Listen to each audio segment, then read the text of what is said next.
Olá mais uma vez, você aluno, você amigo aqui do canal Studiorum. Hoje nós vamos dar continuidade às nossas aulas sobre história islâmica. E o assunto que nós abordaremos na aula de hoje vai ser a África, o tráfico negreiro e a escravidão dentro do contexto islâmico. Bem, pessoal, como vocês sabem muito bem, quem aí já assistiu a aula anterior sobre esse tema da história islâmica, sabe que o islamismo surgiu no século VII depois de Cristo e que uma das primeiras regiões que foi conquistada pelos árabes na sua expansão militar foi o norte da África. A partir dessa conquista, inicia-se então um tráfico negreiro na África e consequentemente, uma escravidão do povo africano. Isso é pouco comentado, pouco falado, e quando a gente vai estudar a história, principalmente nas escolas aqui no nosso país, acaba se falando mais da escravidão europeia, da escravidão formada ali por aquele triângulo transatlântico, né? Mas eu gostaria de abordar também esse outro aspecto da escravidão que está intimamente relacionada com a África, para que não fique uma lacuna na história, para que a gente não pense que a escravidão surgiu no século XVI ou XV, com as grandes navegações europeias. Na verdade, a escravidão ela vem de muito antes, né? Então, beleza, pessoal. Eu dividi a nossa explicação de hoje em três partes, que estão aqui representadas pelas três cores do pincel. A primeira parte eu vou falar então sobre a questão da conquista, né? A conquista da África pelos muçulmanos. Essa conquista ela se dá majoritariamente, tá, pessoal? É óbvio que vão ter aí perdas e ganhos territoriais ao longo do tempo, mas a maior expansão ela vai se dar entre o século VII e o século VIII, né? Onde os árabes eles vão percorrer todo o norte da África. Eles vão começar ali pelo Egito, vai ser o primeiro território anexado ao mundo muçulmano. Depois eles vão partir para a Cirenaica, que hoje é a Líbia. Em seguida, Tunísia e Argélia, que antigamente poderia ser chamada de Ifríquia, tá? Chegando, por último, ao Maghreb, tá? O Maghreb é a região que hoje nós conhecemos como Marrocos, seria a parte mais ocidental do mundo islâmico. Indo agora para a nossa segunda parte, vamos falar um pouco sobre as rotas do tráfico negreiro, né? Essas rotas, vocês têm que entender bem esse termo aqui, ó, transsaariano, para poder entender como que se dava esse deslocamento. Então, se a gente for analisar o mapa, a gente vai perceber que entre o norte da África e o resto do continente existe um grande deserto, o maior deserto seco e árido do mundo, que é o deserto do Saara. Acontece que para existir o tráfico negreiro, para existir essas rotas aí de exportação, digamos assim, dos escravos, eram necessários então caravanas, tá? Então as caravanas árabes e berberes também, elas vão cruzar o deserto do Saara para levar os cativos das regiões subsaarianas ou centro-africanas para as regiões islamizadas ao norte, beleza? Então, nós vamos ter três grandes regiões que vão servir como fonte desses cativos, desses escravizados. A primeira região vai ser a da Núbia e da Abissínia. A Núbia seria o que hoje a gente conhece como o Sudão, tá, pessoal? E a Abissínia seria hoje o que a gente conhece como Etiópia. Então seriam essas duas regiões, principalmente ali dentro dessa região você tem uma sub-região muito importante para esse comércio negreiro, que vai ser a região do Darfur, tá? Então, os cativos que vão ser capturados aqui, eles vão subir até o Egito através do rio Nilo. A segunda região que é importante é a região centro-africana do Kanem-Bornu, tá? Kanem-Bornu vai ser uma região centro-africana que também vai servir aí como fonte de escravos. Do Kanem-Bornu, esses escravos vão ser transportados para a Líbia, que seria a Cirenaica, e para a Ifríquia, no caso Tunísia e Argélia, tá?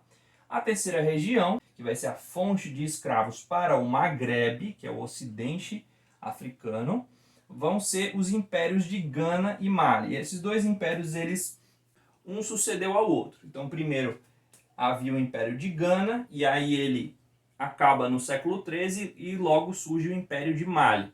Então, até o século XIII, a fonte vai ser o Império de Gana, quando a gente fala do Maghreb, né, dessa região ocidental, e a partir do século XIII, com o fim do Império de Gana, vai ser o Império de Mali. Indo agora para a nossa terceira parte da explicação, pessoal, a gente vai falar sobre os usos, quer dizer, aqui destinos, aqui empregos, esses escravos eram destinados, né? Então, qual o uso que se fazia dessa mão de obra escrava? Bem, uma coisa que vocês vão reparar aqui é que o contexto vai ser muito diferente da escravidão vista aqui no continente americano, ou seja, os escravos eles não vão ser empregados em grandes latifúndios, em grandes fazendas, em grandes sistemas de plantação, tá? Então eles não vão ser muito empregados nessa obra da agricultura, nem da pecuária. Na verdade, eles vão servir, principalmente aqui no caso, os homens, né, os homens adultos, para serem combatentes das forças árabes. Então eles vão integrar unidades de combate. Isso vai ser, por um lado, um reforço muito grande que essas forças árabes vão ter para lutar contra os seus inimigos, para fazer batalhas, mas ao mesmo tempo isso tem os seus problemas, porque se imagina que você é um soberano árabe, se você tem uma unidade de combate que é toda feita por estrangeiros, esses estrangeiros, que são seus escravos, em algum momento eles podem querer se rebelar, eles receberam treinamento militar e tal.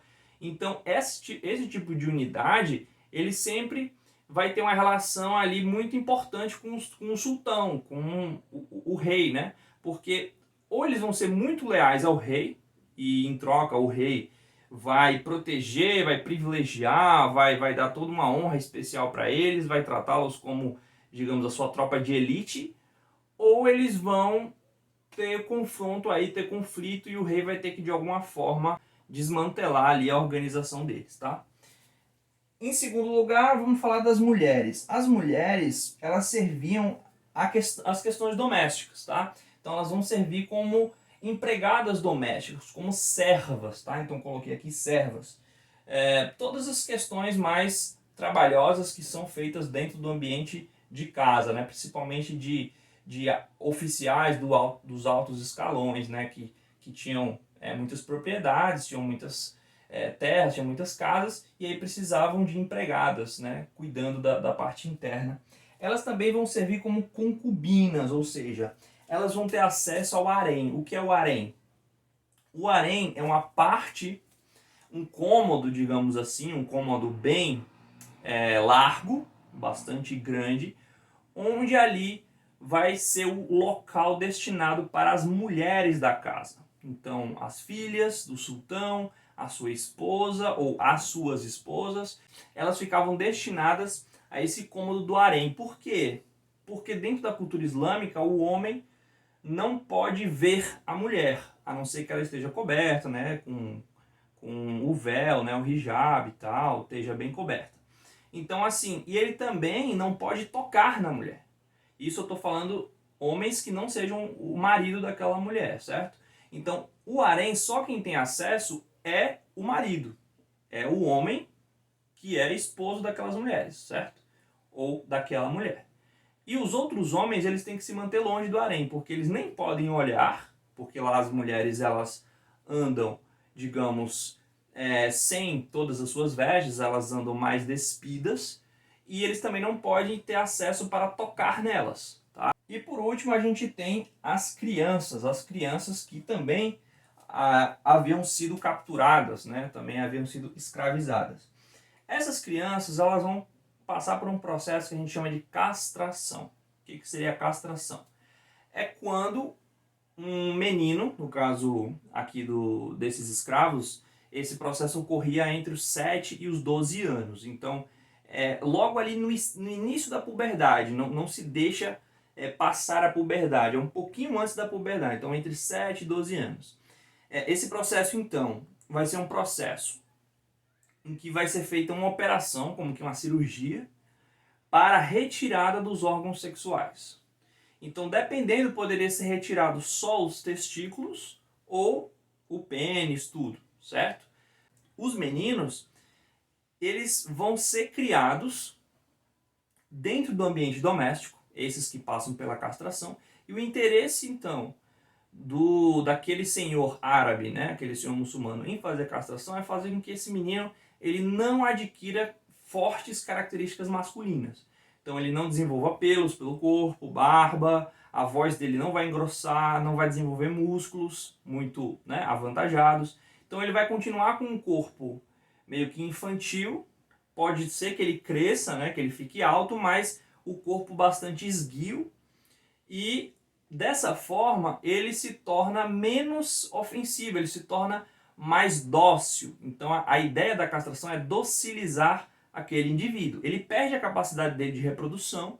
Então, por exemplo, esse tipo de pessoa, ela se tornava um eunuco. O que é um eunuco? É um indivíduo que o sultão permite que tenha acesso às mulheres. Por quê? Porque ele não pode reproduzir. Tá? Então, se ele não pode reproduzir, ele jamais poderia engravidar uma mulher do harém, entendeu? Então, vai ser permitido que esse tipo de servo, que seria o eunuco, ele transite livremente dentro do ambiente doméstico para ele coordenar também atividades domésticas. Então, é como um homem que foi afeminado, digamos assim, através desse processo da castração, para servir como uma empregada. Só que seria uma empregada-chefe, né? Então, ele, no caso, né, cuidaria do ambiente interno e ele estaria responsável pelo bem-estar das concubinas e das esposas. Ou seja, o papel dele é ser um guardião das mulheres da casa, de certa forma.